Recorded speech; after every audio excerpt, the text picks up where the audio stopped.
Bună ziua! Bine v-am găsit la un nou video. Am văzut că mulți dintre dumneavoastră ați început să postați pe grupurile de socializare probleme la vița de vie în perioada asta, mai ales frunzele, atacul de acarieni pe frunze, bășicile acelea umflături cu roșu.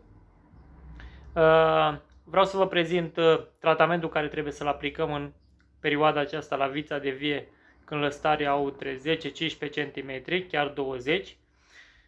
Primul tratament este compus din unele dintre acaricidele Nisorun sau Vertimec.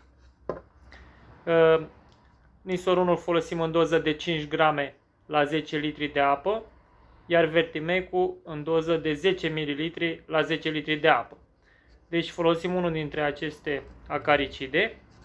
Acesta este pentru acarieni, pentru păianjenul roșu și păianjenul comun, plus un fungicid pentru mană.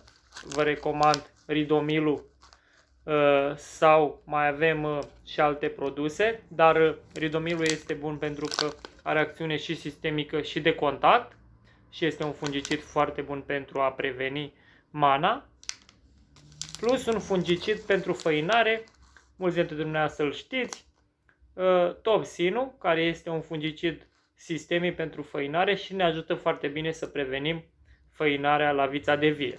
Acesta este unul dintre tratamentele care vi le-am recomandat. Mai sunt și alte variante, dar acesta este un tratament care putem avea eficiența maximă. Vă mulțumesc, sper că a fost de folos acest video și o să vă prezint stropirea următoare care va urma. La revedere!